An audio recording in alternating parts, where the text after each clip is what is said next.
السلام عليكم ورحمة الله وبركاته.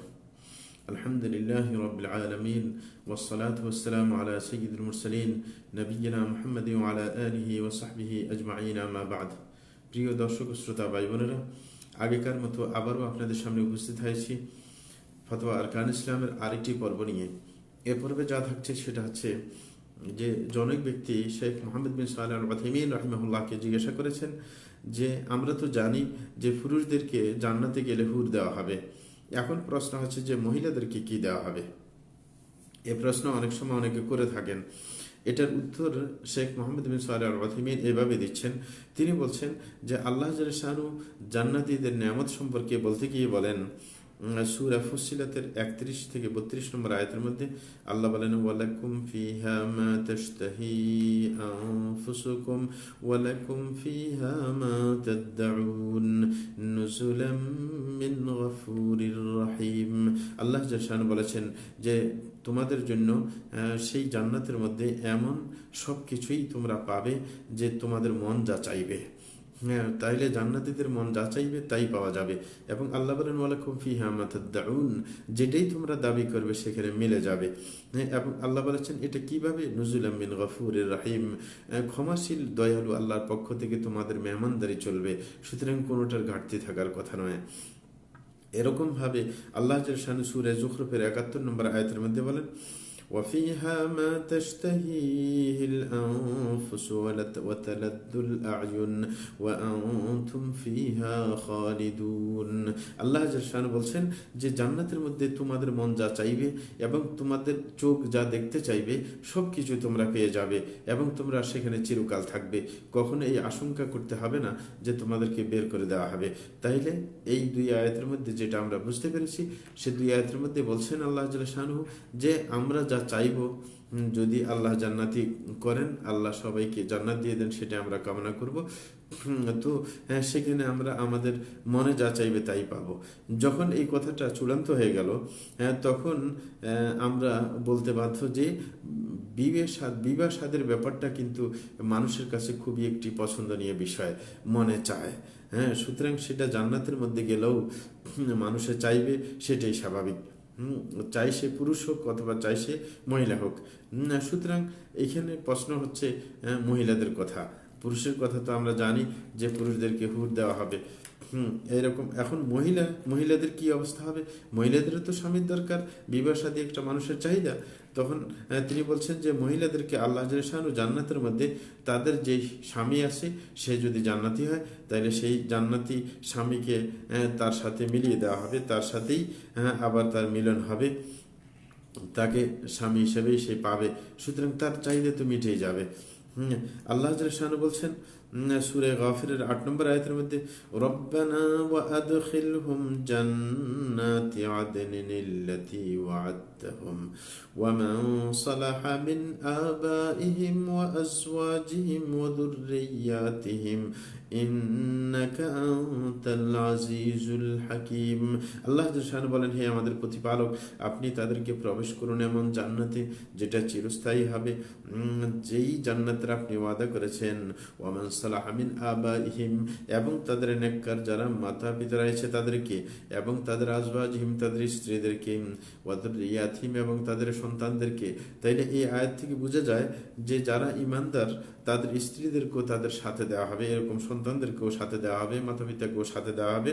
আল্লাহ বলছে ইন্নাকা আনতাল আজিজুল হাকীম, নিশ্চয়ই আপনি হচ্ছেন পরাক্রমশালী, আপনি হচ্ছেন সুকৌশলী, প্রজ্ঞাময়। যখন আমরা বুঝতে পারলাম যে মহিলাদেরকে কারণ তাদের স্বামীর দরকার, দুনিয়ার যে স্বামী যদি নেককার হয় তাকে দেওয়া হবে, তার চাহিদা মিটে যাবে। এবং পুরুষরা তো সেই দুনিয়ার মতো দুর্বল থাকবে না, তাদেরকে আপনার পুরো শক্তি দেওয়া হবে যে কখনো ক্লান্তি তার আসবে না। সুতরাং তার অন্য স্বামীর আর প্রয়োজন হবে না, যে তার একাধিক স্বামীর প্রয়োজন সেটা আর তার দেখা দিবে না। এবং মহিলাদেরকে আল্লাহ জাল্লাহু এই মানসিকতা দিয়ে সৃষ্টি করেছেন যে তারা একাধিক স্বামী কখনো চায় না। এটা মহিলাদের মানসিকতার মধ্যে আল্লাহ গেড়ে দিয়েছেন।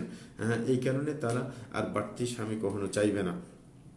আর যদি এমন হয় কোনো মহিলা দুনিয়াতে বিয়ে বসেনি, তাইলে আল্লাহ জাল্লাহু তার জন্য এমন স্বামী চয়ন করবেন যাকে দেখে তার চোখ শীতল হয়ে যাবে এবং সে আনন্দিত হবে। দ্বিতীয় আরেকটি প্রশ্নের উত্তর দিতে যাব, যে আরেকজন প্রশ্ন করেছেন শেখ মোহাম্মদ বিন সালেহ আল উসাইমিনকে, যে বলা হয় যে অধিকাংশ মহিলা জাহান্নামে যাবে, এই কথা কি আসলে সঠিক এবং কেন যাবে? এটা তিনি তাকে জিজ্ঞাসা করা হয়েছে। তখন শেখ মোহাম্মদ বিন সালেহ আল উসাইমিন উত্তর দিয়েছেন যে এই কথা সঠিক। হ্যাঁ, নবী সাল্লাল্লাহু আলাইহি ওয়াসাল্লাম একদা মহিলাদেরকে উদ্দেশ্য করে বলেছেন, তিনি খুতবা দেওয়ার সময় যখন মহিলাদেরকে বক্তব্য দিচ্ছিলেন, তখন তিনি বলছিলেন, ইয়া মা'শারান নিসা তাসাদ্দাকনা ফাইন্নী রাআইতুকুন্না আকসার আহলিন নার, হে মহিলারা, যে তোমরা সদকা করো বেশি বেশি, কারণ আমি তোমাদের অধিকাংশকে জাহান্নামে দেখেছি, মহিলারা বেশিরভাগ জাহান্নামে যাবে। তখন এই যে প্রশ্নকর্তা প্রশ্ন করেছে, পাশাপাশি যাদের ব্যাপারে রসুল বলেছেন তারাই প্রশ্ন করে বসেছে। তাদের একজন বলেন, ওয়াবি মাইয়া রাসূলুল্লাহ, হে আল্লাহ রসুল, কেন আমাদেরকে বেশিরভাগ জাহান্নামে যেতে হবে? তখন রসুল বললেন, তুকসিরনাল লা'না ওয়া তাকফুরনাল আশির, যে তোমরা বেশি বেশি লানত করে থাকো, যে মেজাজ চটে গেলে লানত দিয়ে থাকো, অনেক সময় বাচ্চাকে স্বামীকে লানত দিয়ে বসে, এটা হচ্ছে জাহান্নামে যাওয়ার কারণ। দ্বিতীয় নম্বর তাকফুরনাল আশির, যে তোমরা তোমাদের স্বামীদের অকৃতজ্ঞ হয়ে যাও, যে অনেক সময় স্বামী অনেক কিছু করে, অনেক তার জন্য কষ্ট আপনার স্বীকার করে, তারপরেও কোনোদিন এই সেই হয়ে গেলে তখন তার আর কৃতজ্ঞতা আদায় করতে সে রাজি হয় না। এই হচ্ছে সমস্যা তাদের। তাইলে এই দুইটা বৈশিষ্ট্য মহিলাদের মধ্যে আমরাও দেখতে পাই যে সবচাইতে বেশি, এই কারণে মহিলারা সবচাইতে বেশি জাহান্নামী হবে। এটা হচ্ছে কথা। আরেকটি প্রশ্ন শেখ মোহাম্মদ বিন সালেহ আল উসাইমিন রাহিমাহুল্লাহকে জিজ্ঞাসা করা হয়েছে, যে আপনার কিছু কিছু মানুষ এমন বলে থাকে যে আপনার আকীদা শিখতে তারা চায় না, এবং বিশেষ করে বলে যে তাকদীরের মাসালা নিয়ে তারা পড়তে চায় না। মনে করে যে তাকদীরের মাসালা গিয়ে পড়তে গেলে বলে যে পদস্খলন হতে পারে। এই ব্যাপারে আপনার পরামর্শ কি? শেখের পরামর্শ চাওয়া হয়েছে। তখন তিনি উত্তর দিয়েছেন যে এই মাসালাটা কিন্তু গুরুত্বপূর্ণ একজনের জীবনের জন্য মাসালা, যে তাকদীরের ব্যাপার বা আকীদার ব্যাপার, তার মধ্যে বিশেষ করে তাকদীরের কথা বলা হয়েছে। বলে যে এই আকীদার মাসালাগুলো প্রত্যেক মানুষের জীবনের জন্য অবশ্যম্ভাবী, তাকে জানতে হবে, এই ময়দানে তাকে অবস্থান নিতেই হবে, যতই তার ভয় পাক না কেন, তাকে অবশ্যই এটা শিখে সুস্পষ্টভাবে তার জ্ঞান নিতে হবে, কারণ অস্পষ্ট জ্ঞানের মাধ্যমে সন্দেহের ভিত্তিতে জান্নাত পাওয়া যাবে না। সুতরাং ইমানের ব্যাপারগুলো সুস্পষ্ট তাকে জানতেই হবে, এতে কোনো সন্দেহ নেই। যখন আপনার সন্দেহ জান্নাতে নিয়ে যাবে না, এই কারণে নিশ্চিত জ্ঞান নিতেই হবে। সুতরাং আকীদার ব্যাপারে জানা বাধ্যতামূলক, এতে কোনো সন্দেহ নেই। কিন্তু আল্লাহ শানুর উপর ভরসা করে যদি কাজ শুরু করে, তখন আল্লাহ পদস্খলন থেকে ইনশাআল্লাহ দূরে রাখবেন, এতে কোনো সন্দেহ নেই। এখন কথা হচ্ছে যে প্রশ্নকর্তা যেটা বললেন যে তাকদীরের ব্যাপারে আমার ঝামেলা মনে হয়, যে ওটা জানতে গেলে পদস্খলন হতে পারে, সেই ব্যাপারে শেখ মোহাম্মদ বিন সালেহ আল উসাইমিন বলেছেন যে না, তাকদীরের ব্যাপার যেটা, সেটাও একজন মানুষকে জানতে হবে পরিপূর্ণভাবে, যেন সে সঠিক জ্ঞান নিয়ে সে সামনে অগ্রসর হতে পারে। এবং বলে যে তাকদীরের ব্যাপার নিয়ে এত ঝামেলায় পড়ার মানে কি, যে তাকদীরের ব্যাপার নিয়ে ঝামেলা পড়তে যাবে কেন, যেই সহজটুকু তাকদীর সম্পর্কে জানতে হবে সেটা তিনি জানিয়ে দিচ্ছেন। বলে যে বাস্তবে তাকদীরের ব্যাপারে কোনো সন্দেহ থাকার কথা নয়। বিশেষ করে বলে যে যেটা আপনার মানুষের যে ঝামেলা, সেটা হচ্ছে আমাদের যুগের মানুষরা দুইটা জিনিস আপনার বিশেষ করে আপনার গুরুত্ব দিয়ে থাকে আপনার আকীদার ক্ষেত্রে। সেটা হচ্ছে একটু হচ্ছে কাইফ আর একটু হচ্ছে লিমা। প্রশ্ন হচ্ছে দুইটা জিনিস, সেটা কি কেন, একটা হচ্ছে কিভাবে আর একটা হচ্ছে কেন। কিভাবে আর কেন, এই দুইটা সবসময় খেয়াল রাখবেন। আপনি কেন এই কাজটা করছেন, কিভাবে করছেন, এই দুইটা কিন্তু সমান্তরালভাবে কিন্তু আপনার গুরুত্ব দিতে হবে। কিন্তু মানুষ কিন্তু সমান্তরালভাবে এটা গুরুত্ব দিতে চাচ্ছেন না। অনেকে আছেন সবাই বলে যে কিভাবে আমি কাজটা করব, সেটাই গুরুত্ব দেন, কিন্তু কেন করতে যাচ্ছি সেটা কিন্তু গুরুত্ব দেন না। অথচ আকীদার ক্ষেত্রে এই দুটোটার কিন্তু গুরুত্বপূর্ণ দরকার। আকীদার ক্ষেত্রটা হচ্ছে লিমার সাথে সম্পর্ক, আর কাইফের সাথে সম্পর্ক হচ্ছে কি রাসূলের অনুসরণের সাথে। কেন করব, মানে আল্লাহর সন্তুষ্টির জন্য করতেছি। তারপরে কিভাবে করব, রাসূলের পদ্ধতি অনুযায়ী করব, এই দুইটা। কিন্তু বলে যে তিনি আফসোসের সাথে বলেন বর্তমান যুগের মানুষরা পদ্ধতিগত ব্যাপারটাকে অগ্রাধিকার বেশি দেয়। আমরা যারা সহিহ আকীদার বলে দাবি করি তারা সবসময় চেষ্টা করি যে রাসূলের কিভাবে কাজ করেছেন সেইভাবে আমি কাজ করব। কিন্তু অনেকে এটা খেয়াল করেন না যে আমি কেন করতে যাচ্ছি এই কাজগুলা, মানে আল্লাহর সন্তুষ্টির জন্য করছি নাকি অন্য কারোর জন্য করছি, এই ব্যাপারটা অনেকে গৌণ মনে করেন, এটা তেমন একটা গুরুত্ব দিতে চান না। কিন্তু বলে যে এটা ছাড়া তো কাজ হবে না। আপনি যদি রসুলের পদ্ধতি অনুযায়ী করেন কিন্তু যদি এখলাস না থাকে, তাওহীদ যদি না থাকে, তাহলে তো আপনার এটা পণ্ডে যাবে, কোনো কাজ হবে না। এই কাজটা একেবারে বেহুদে চলে যাবে। এই কারণে দুটোটার গুরুত্ব দিতে হবে।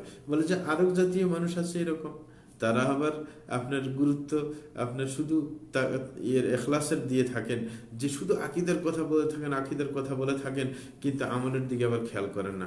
এটাও আবার দোষ না, দুটোটার দিকে খেয়াল দিতে হবে। দুটোটার দিকে অবশ্যই খেয়াল দিতে হবে, আমলেরও গুরুত্ব দিতে হবে, আকীদারও গুরুত্ব দিতে হবে। দুটো রকমই আমাদের খেয়াল দিলে তখন সমান্তরালভাবেই আমরা অগ্রসর হতে পারবো, কখনো আমাদের আপনার ব্যতিক্রম হবে না, পদস্খলন হবে না। এখন তিনি গুছিয়ে নিচ্ছেন। তিনি বলছিলেন যদি দুটোটাকে সমান্তরালভাবে আমরা না না খেয়াল করি, অনেক সময় নিজের অজান্তেই অনেকে তার যে শিরকের সাথে জড়িত হয়ে যাচ্ছে।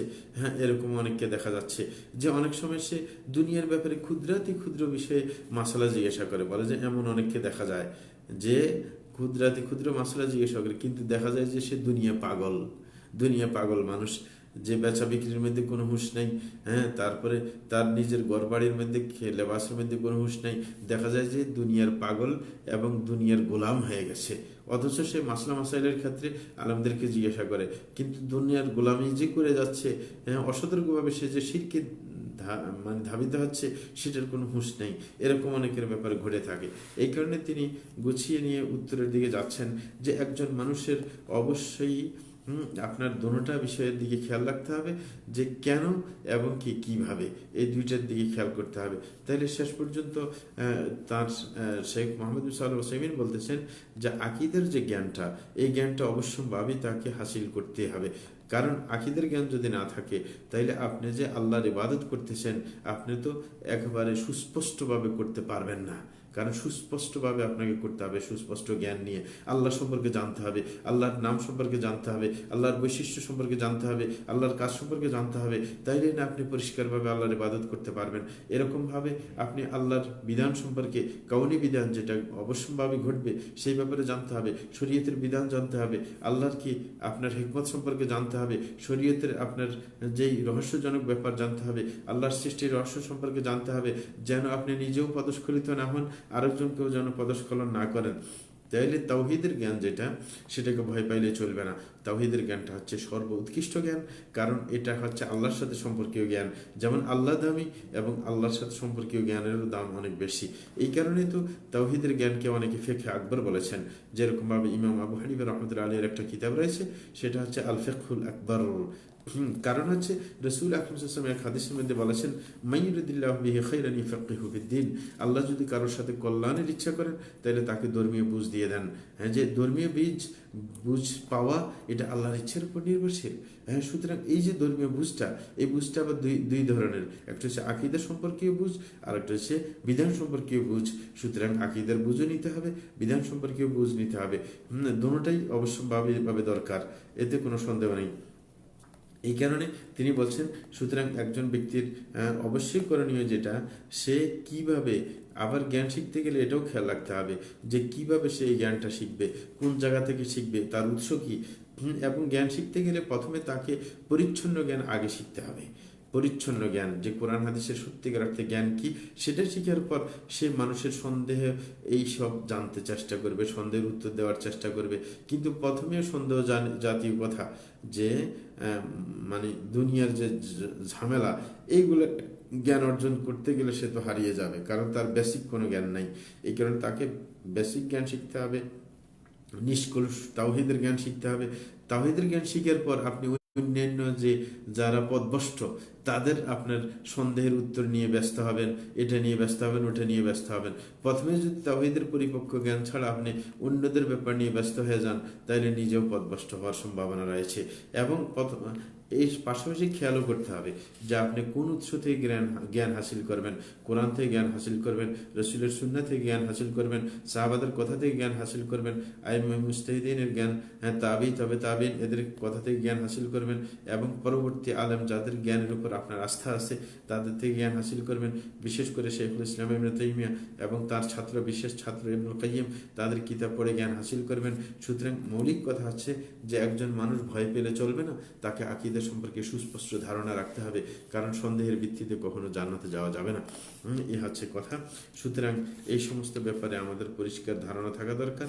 আল্লাহ শানহু আমাদেরকে সঠিকটা জেনে সঠিকটার উপর আমল করার তৌফিক দান করেন, সেটাই আমরা আল্লাহর কাছে কামনা করব। এই পর্যায়ে এই পর্ব আমরা শেষ করতে যাচ্ছি। ওয়াসাল্লাল্লাহু আলা নবিয়িনা মুহাম্মদ ওয়া আলা আলিহি ওয়া সাহবিহি আজমাইন। একজনে মনে হয় একটা প্রশ্ন করেছেন, পাশাপাশি আমরা উত্তর দেওয়ার চেষ্টা করেছি। তিনি বলেছেন, আচ্ছা আমার প্রশ্ন হলো, আমরা যারা জিন্স প্যান্ট পরি, বাসার থেকে যখন বাইরে থাকি, প্রসাব করতে গেলে কোনো কারণে যদি ছিটে ফোঁটা লেগে যায়, এদিকে নামাজের সময় হয়েছে, তখন করণীয় কি? চমৎকার কথা। প্রথম হচ্ছে, আপনি জিন্সের প্যান্ট পরতে যাবেন কেন, এটাই হচ্ছে প্রথম প্রশ্ন। হ্যাঁ, আপনি এমন টাইট ফিট নিজের শরীরের যে সতরের জায়গা অন্যজনে দেখতে পায়, আইডিয়া করতে পারে, কারণ জিন্সের প্যান্টের কারণে রানের সাইজ বোঝা যায়, এটা শরীয়তে হারাম, নাজায়েজ। আপনার যে নিজের সতরের অংশ গঠনটা বোঝা যাওয়া যাবে না, যেরকম রং দেখা যাবে না, পাতলা হতে পারবে না, এরকম শরীরের সাথে সতর যতটুকু, এটার সাথে কাপড় একবার আটসাঁট হয়ে লেগে থাকতে পারবে না, সেটাও না যায়। সুতরাং আপনি জিন্সের প্যান্ট পরতে যাবেন কেন? যখন এক সমস্যা করছেন, আরেক সমস্যা তো আসবেই। এবং আমাদের চট্টগ্রামে আমি যখন পড়তাম, তো এক হুজুর ছিল, সেখানে জিন্সের প্যান্ট পরা মানুষকে দেখলে বলতো কি, বলে যে ভাই আপনি কি এটা পরে সিলাইছেন নাকি সিলাই করছেন? কারণ একবারে শরীরের সাথে লাগিয়ে থাকে, তো ওনার সন্দেহ হইতো যে এটা কি পরে সিলাইছেন না সিলাই করছেন। যাই হোক, সুতরাং তারপরেও বলছি, যখন আপনি পরে ফেলেছেন, তখন যদি ছিটা ফোটা লাগে, এটাকে ধুয়ে নিতে হবে, এতে কোনো সন্দেহ নেই। যেখানে আপনি দেখছেন যে ছিটা ফোটা লেগেছে, সেটা আপনি অবশ্যই ধুয়ে নেবেন, তারপরে আপনি সালাত আদায় করবেন, এটা হচ্ছে আসল কথা। কিন্তু চেষ্টা করবেন জিন্সের প্যান্ট না পরার জন্য, ঢিলা ডালা প্যান্ট পরবেন, যেখানে রানের সাইজটা পরিষ্কারভাবে মানুষ দেখতে পায় না, সেইভাবে আপনি করার চেষ্টা করবেন। আল্লাহ জাল্লাহু আপনাকে সঠিক আমল করার তৌফিক দান করুন। ওয়া সাল্লাল্লাহু আলা নবিয়িনা মুহাম্মদ ওয়া আলা আলিহি ওয়া সাহবিহি আজমাইন।